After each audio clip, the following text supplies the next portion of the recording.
دوسرا کرنتھیوں 10 کی 4 اور 5، اس لیے کہ ہماری لڑائی کے ہتھیار جسمانی نہیں، خون اور گوشت کے نہیں،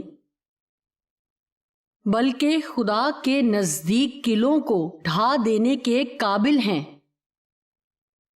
چنانچہ ہم تصورات اور ہر ایک اونچی چیز کو، یعنی ہر اس فخر اور غرور کی باتوں کو جو خدا کی پہچان کے برخلاف سر اٹھائے ہوئے ہے، ڈھا دیتے ہیں، اس کا انکار کرتے ہیں اور ہر ایک خیال کو قید کر کے مسیح یسوع کا فرما بردار بنا دیتے ہیں۔ لہٰذا ضرور ہے کہ ہر خیال کو یسوع مسیح کے تابع کر دیا جائے۔ ایک ایماندار کے طور پر آپ کے پاس اختیار ہے جس کا ذکر پیدائش کی کتاب میں آتا ہے، جہاں خدا نے انسان کو اختیار دیا اور کہا کہ زمین کو معمور و محکوم کرو، اور اسے باقی سب چیزوں پر بھی اختیار بخشا جو اس نے تخلیق کی تھی۔ خیر، جب آدم نے گناہ کیا تو اس نے وہ اختیار جو خدا نے اسے دیا تھا دشمن کو دے دیا۔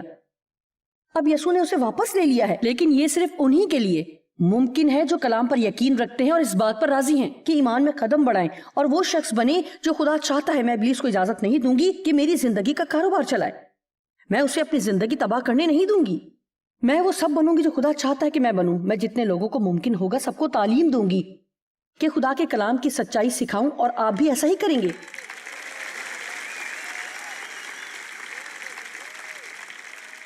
لوکا 10:19 میرے پسندیدہ حوالوں میں سے ہے۔ دیکھو میں نے تم کو اختیار دیا، تمہیں طاقت دی ہے۔ دیکھو میں نے تم کو اختیار دیا کہ سانپوں اور بچھوؤں کو کچلو اور دشمن کی جسمانی اور ذہنی طاقت اور صلاحیت، ساری قدرت پر غالب آؤ، یعنی دشمن کے پاس جو کچھ بھی ہے، اور تم کو ہرگز کسی چیز سے ضرر نہ پہنچے گا۔ اچھا، لیکن آئیے ذرا سے غور سے دیکھیں، خدا نے ہمیں اختیار اور غلبہ دیا ہے، شیطان کے پاس صرف قوت ہے۔ دیکھو میں نے تم کو اختیار دیا ہے کہ دشمن کی ساری قدرت پر غالب آؤ۔ دشمن کے پاس کوئی حقیقی اختیار نہیں ہے کیونکہ یسوع نے اس کا اختیار اس سے چھین لیا ہے، لیکن ہم اسے اختیار دیتے ہیں اگر ہم اس کے جھوٹ پر یقین کرتے ہیں، اگر ہم نہیں جانتے کہ ہم کون ہیں، اور یہ کہ جو ہم میں رہتا ہے وہ بڑا ہے، اور خدا کا بیٹا اسی لیے ظاہر ہوا کہ ابلیس کے کاموں کو، یعنی اس کی شرارت کے کاموں کو نیست کرے۔ سب کہیں اور اس طرح کہیں کہ آپ یہ جانتے ہیں ابلیس کو مجھ پر کوئی اختیار نہیں ہے۔ آپ میں سے کتنے سمجھتے کہ یہ آج آپ کے لیے بھلائی ہے؟